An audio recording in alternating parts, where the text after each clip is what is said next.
Hello everyone, I'm Vissia and you're watching Upfront, broadcasting from the beautiful Alberni Valley. Today my guest is Terry Deakin and she is the project coordinator for the Alberni Valley Community Stakeholders Initiative to End Homelessness.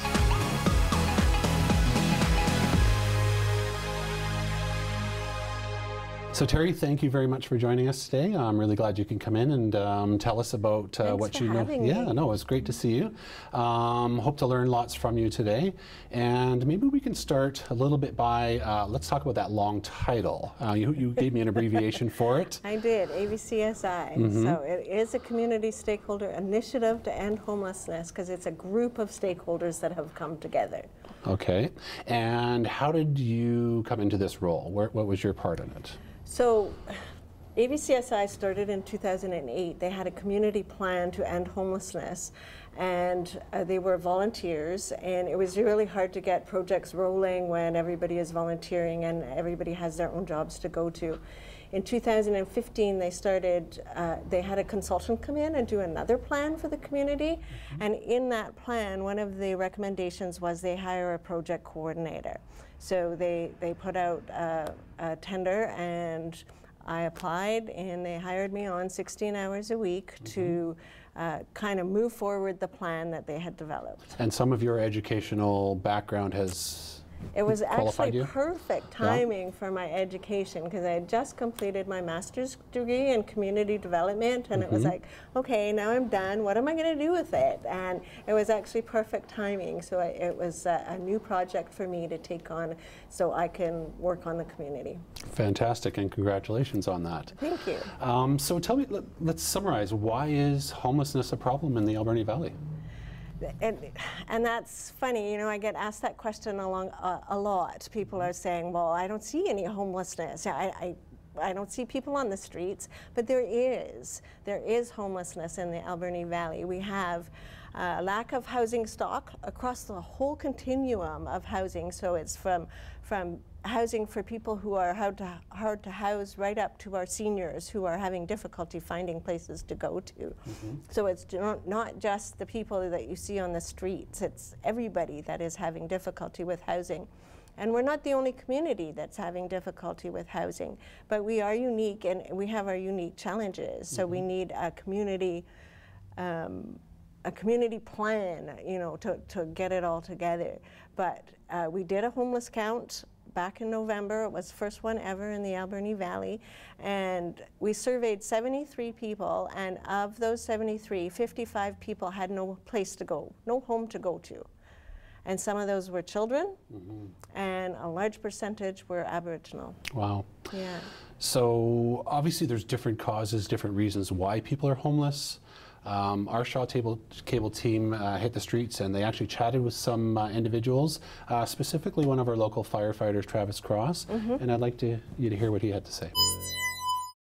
Well, it's important that the community gets involved, and there's a lot of great initiatives that are around in Port Alberni that members of the community can get involved with and help out in any way to connect those people to the community, the people who maybe are not as fortunate to have shelter and food. And I really think being as a proactive approach is tackling those issues around mental health and helping enhance those programs in Port Alberni will really be a proactive approach in tackling the drug problems in the community as well as homelessness in the community. That's not the only reasons why those happen, but I think looking at the mental health approach is a proactive way to tackle that issue. Agreeing with some of those statements? Absolutely, yeah. Mental health. It was funny when we did the survey. Well, it's not funny. It was quite. We could have predicted, you know, the top reasons. So the top 5 reasons that people were homeless were physical and mental abuse, substance use and abuse, and eviction, job loss, and chronic illnesses. So yeah, substance abuse and mental health issues are right at the top of the thing and at top of the list. And we do have great organizations that do a lot of really good work. We just need more of it. We need more funding. We need more bodies on the street. We need more support to help us house. And people can't address their issues if they don't have a place to live. It's really hard to work on oneself when you don't even have a place to stay or food in your belly. And it takes a whole community to begin to resolve these issues and help these individuals. But as you mentioned earlier, when you say to people, where's the homeless problem? There isn't one. It's evident if you drive up 3rd Avenue, Argyle area, and you see it there, but we go on with our day and we don't think about it again after we just see it for a second. Right. How do we make our community more aware so we can actually start to get together and solve these issues? Well, this is a great start, getting the word out there. We need to get the word out there. Recently we had a housing forum to talk about, you know, what we can do about the housing issue. And it's not just housing, it is dealing with all those other issues, but it is educating the public. We need to involve all the different levels of government. We need the city, we need the province, we need the feds, and we need our community, because this is where we live, and we can't keep closing our eyes to the problems. We need to say, okay, yeah, we have an issue, but we also know that there's ways to work with it. So let's work with it and let's help these people get their lives on track. Yeah, and you just mentioned you had a forum. What became of that forum, and is there some kind of action plan that came from it? Or? We're still working on that. Yeah. So the forum was just a couple of weeks ago. We had a great attendance at it. I was really, really pleased. We had guest speakers come from different areas of the province that have programs or services that are working really well in their communities, come and talk about what's working for them. And we had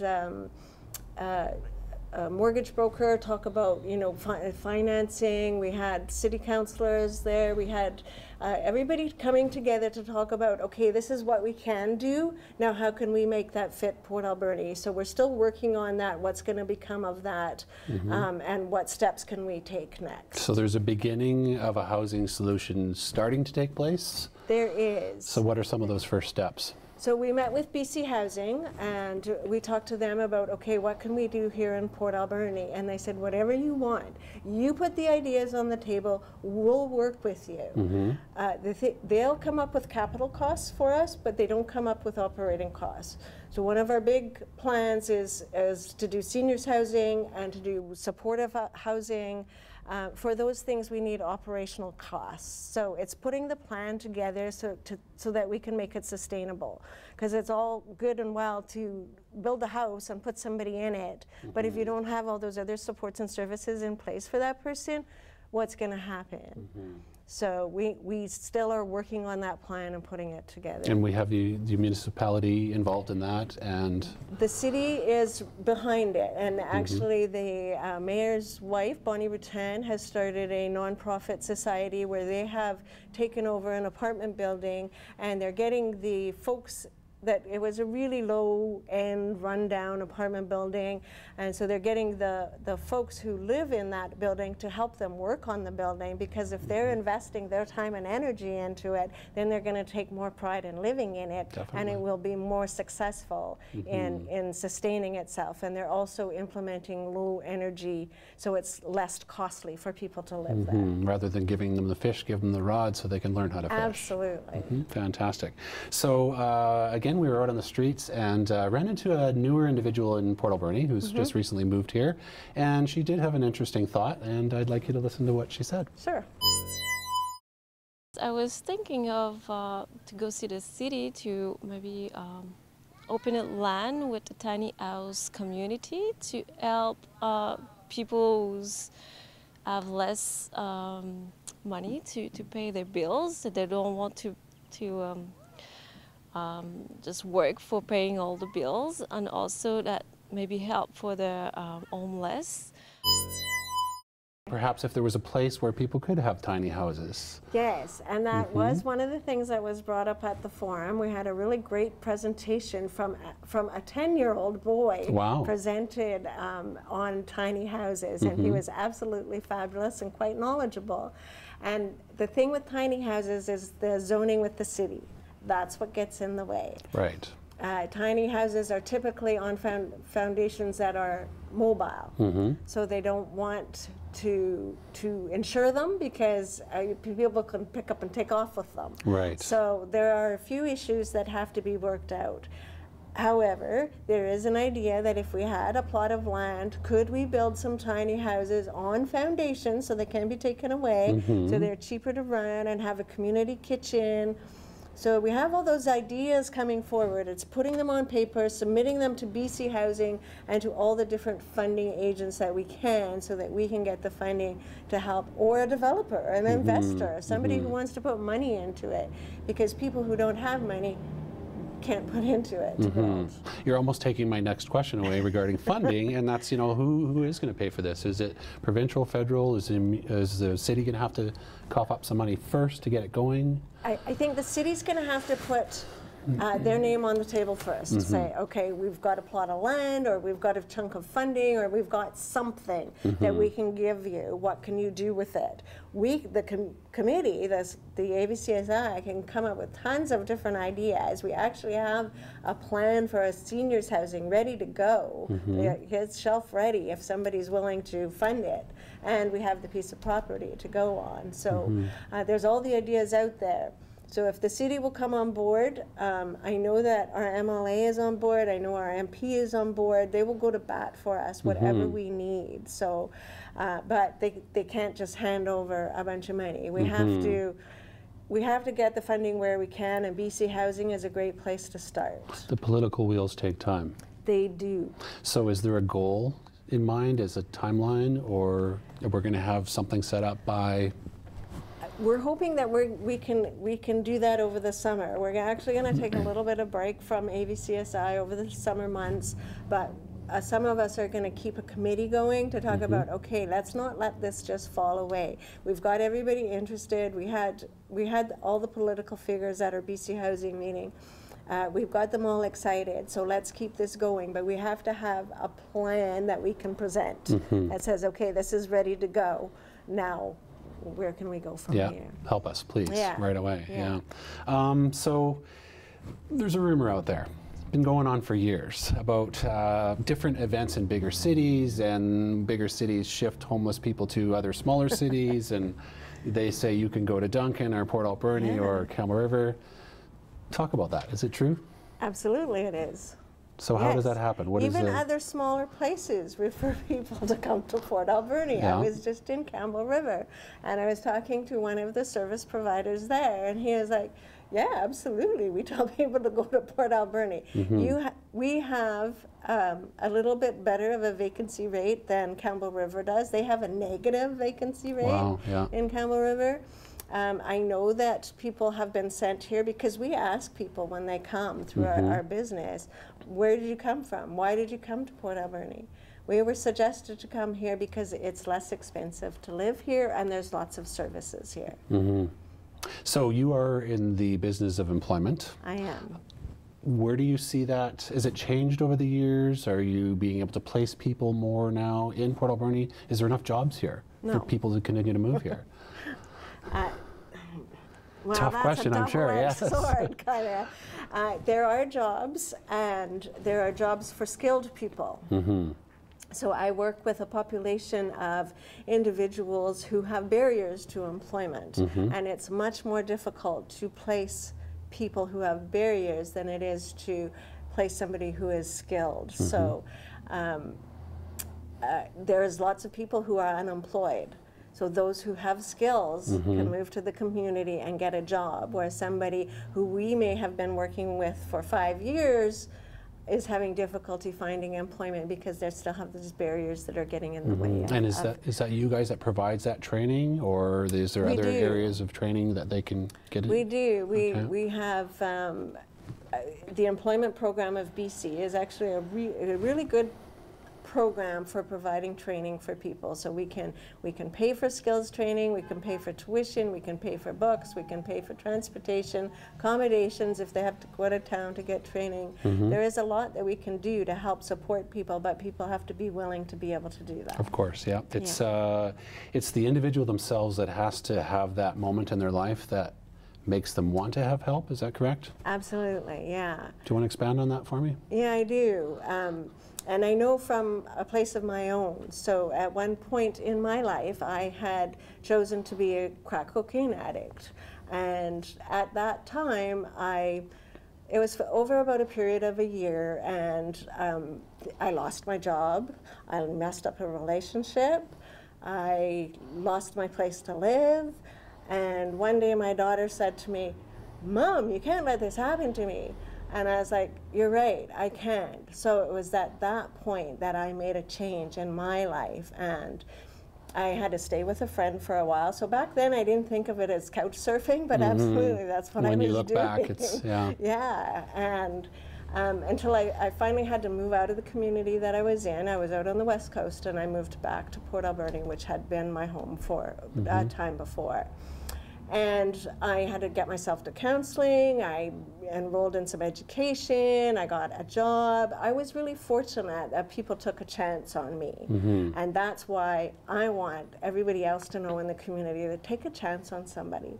Give them that opportunity, because people can change, people can turn around. Yeah, I mean, eventually they hit the wall or something tells them that it's time. Something does, you know, it's not going to be the same for everybody, and sometimes it takes us years to figure out what's that thing that's going to make that person just change and say, yeah. I want to be different. I want to have a different life. You're definitely a role model. Thank you. Hats off to you for that.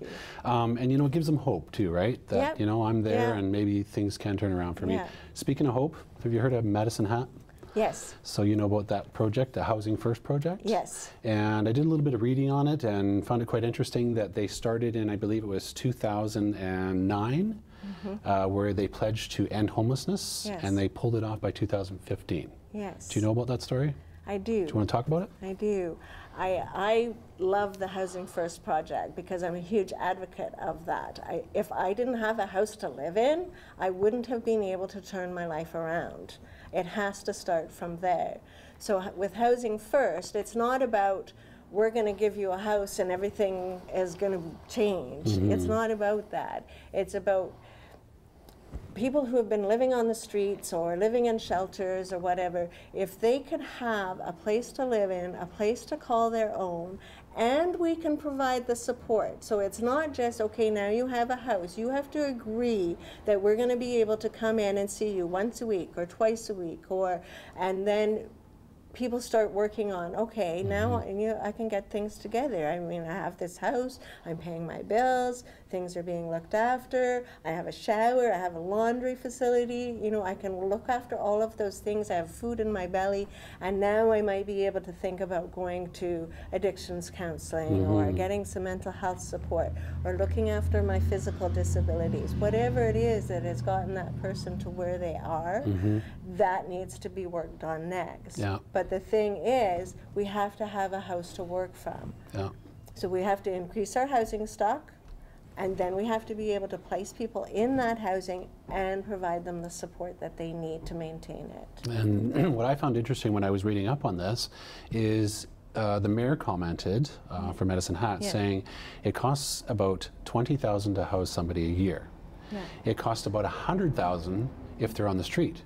Exactly. Because of all the access to the medical health system care that they need. The ambulance, the fire, the police, the different services that are out there on the street all the time. Those all cost money, and it's way more to look after somebody on the street and in jail. So definitely worth the investment of, you know, if you can save all that money and give people self-worth. Yes. Yeah, absolutely. That's what it's about. That's a really good word. You bet. Anything you want to add, Terry? Just that if you want to know more information about it, you know, look me up. Look up AVCSI. We have a Facebook page. it's about getting involved, and the more people we can get involved, the more ideas we have, the more hats we can wear, and the more work we can get done. What do you need them to do to get involved? Like, what actions need to be taken by individuals in the community? Contact the AVCSI. What would they be required to do?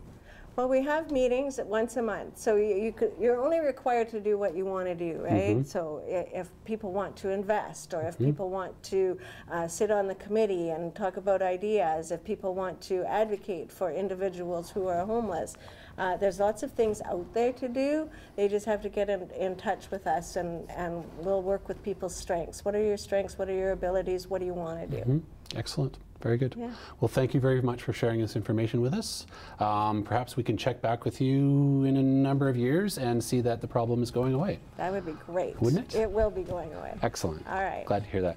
Thank you, Terry. You've been watching Up Front, and from, again, the beautiful Alberni Valley.